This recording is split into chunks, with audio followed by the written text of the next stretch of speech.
त्योहारों में तो आपने कई तरह की मिठाई बनाई होगी, पर आज हम इतना इजी तरीके से हलवाई वाली स्वाद की मिठाई घर पर बनाएंगे कि देखते ही इसे बनाने का मन करेगा। तो हेलो फ्रेंड्स, नमस्ते, सत श्री अकाल। मैं रिंकी, मदर किचन रेसिपी में आपका स्वागत है।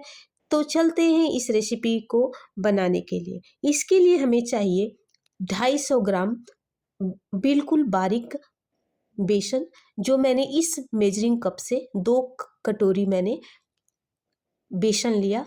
और इसको फिर मैं इसको छानूंगी।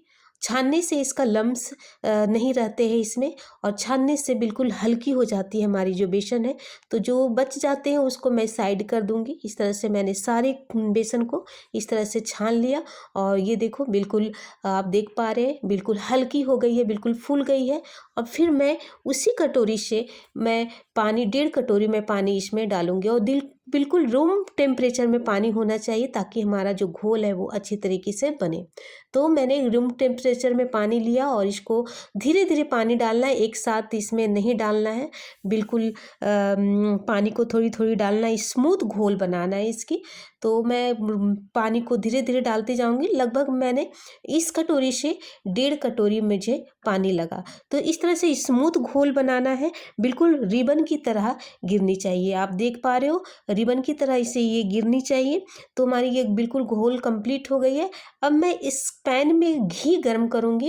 आप चाहे तो आप इसकी जगह पे ऑयल भी ले सकते हैं, या वनस्पति जो तेल होती है तो आप उसको भी डाल करके ये कर सकते हैं।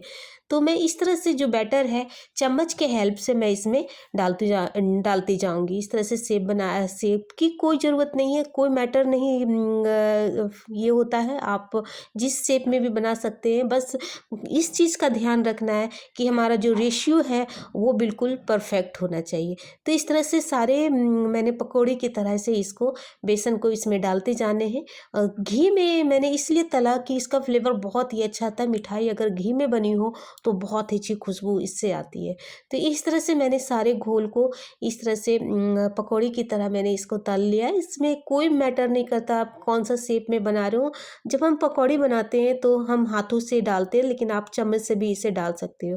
तो इस तरह से हमने डाल करके इसको अच्छी सुनहरे होने तक इसको पकाने हैं। ये बिल्कुल पक जाए, धीमे आंच पे पकाने हैं, ताकि हमारा जो बेसन है वो अंदर तक पके। और ये बिल्कुल कंप्लीट हो गए हैं, गोल्डन ब्राउन हो गए हैं। अब मैं इसको निकाल दूंगी। इस तरह से ये इसको छान करके मैं निकाल दूंगी, और अलग प्लेट में इसको ट्रांसफ़र कर देती हूँ। ये देखो, ये बिल्कुल तैयार हो गए हैं। बिल्कुल अंदर से भी पकना चाहिए, इसलिए धीमी आंच पे इसे पकाना है। धीमे आंच करके, और इसको अच्छी तरीके से चारों तरफ से गोल्डन ब्राउन होने तक इसे हमें पकाना है। अब मैं सारे जो पकौड़ी जो बनाया था, अब मैं इसको निकाल करके अलग प्लेट में ट्रांसफ़र कर देती हूँ। इसी तरह से मैं नेक्स्ट बैच भी तैयार करके, मैं सारे जो बचे हुए थे, मैं बैच बाय बैच मैं कंप्लीट करके इसको साइड में कर लेती हूँ। इस तरह से सारे कंप्लीट हो गए मेरे। अब मैं अलग प्लेट में ट्रांसफ़र कर देती हूँ, और इसको मैं थोड़ा ठंडा होने देती हूँ। ठंडी हो जाए तो फिर मैं इसको अगला प्रोसेस मैं आपको बताती हूँ। इस तरह से सारे को मैं निकाल देती हूँ कढ़ाई से। ये बहुत ही जल्दी बनने वाली मिठाई है। आप घर में जो सामान आपके घर में पड़े हो, तो आप उससे भी बना सकते हो। आपको घर बाहर से लाने की ज़रूरत भी नहीं पड़े। तो इस तरह से मैंने कोई भी शेप मैटर नहीं करता है, आप कोई भी शेप में बना सकते हो। आपको लग रहा होगा कि मैंने ये क्या बना दिया, तो आप इसे ठंडा होने दो। जब ये मेरी ठंडी हो जाएगी, उसके बाद मैं मिक्सर जार में इसमें डाल करके इसको मैं दरदरा पीसूँगी। इसको बिल्कुल हाथों से बिल्कुल छोटे छोटे टुकड़े कर देने हैं। छोटे छोटे टुकड़े कटिंग करके इसको मिक्सर जार में डालते जाऊंगी। इस तरह से ये बिल्कुल ठंडी हो जाएगी। अब तो इसको मिक्सर जार में बिल्कुल पल्स मोड में इसे पीसना है। एक साथ इसको एक कंटिन्यू नहीं चलाना है मिक्सर को।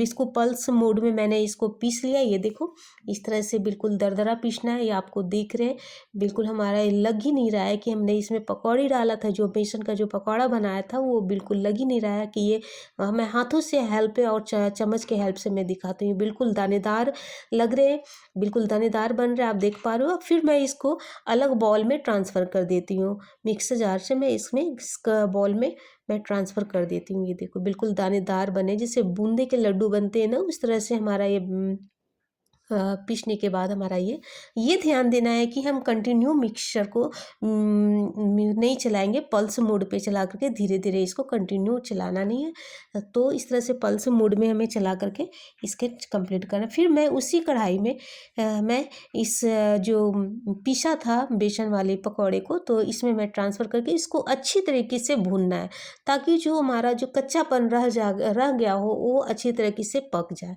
इस तरह से हमें 5 से 10 मिनट तक इसे हमें चलाने, अच्छे तरीके से भूनने हैं।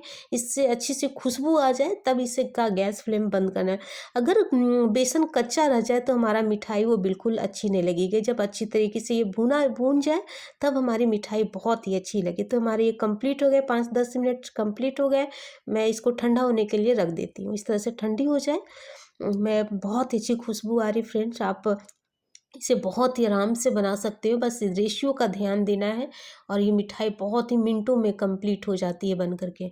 तो आप इस तरह का हलवाई वाले स्वाद की तरह से आप बना करके घर में फिर मैं एक कटोरी में, उसी कटोरी से मैं एक कटोरी में चीनी लूँगी। एक कटोरी मतलब 250 ग्राम के लगभग इस कटोरी में आती है, तो 250 ग्राम चीनी मैंने डाला और उसी कटोरी से मैं आधा कटोरी में पानी डाल करके इसको बॉयल करूँगी।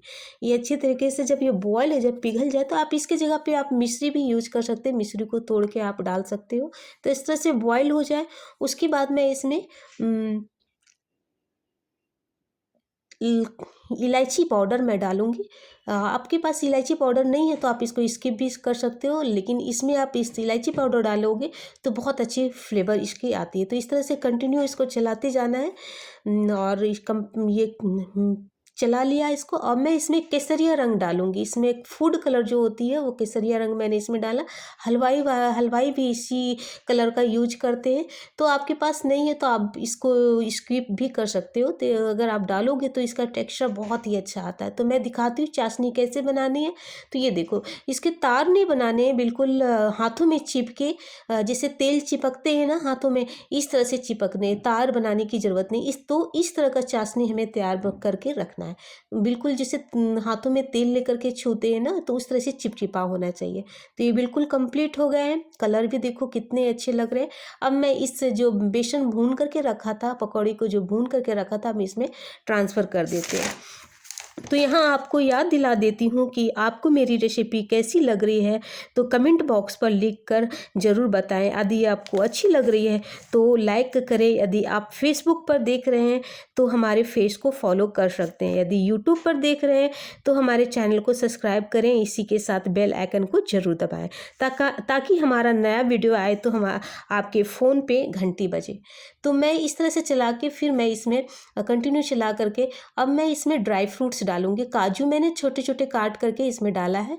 अगर आप बादाम डालना चाहते हो तो बादाम भी डाल सकते हैं। आप नहीं डालना चाहते तो आप स्किप भी कर सकते हो, लेकिन अगर आप डालोगे तो इसका लड्डू का टेक्सचर बहुत ही अच्छा आता है। तो इस तरह से मैंने गैस का फ्लेम बंद कर दिया और मैं इसको ठंडे होने के लिए छोड़ देती हूँ।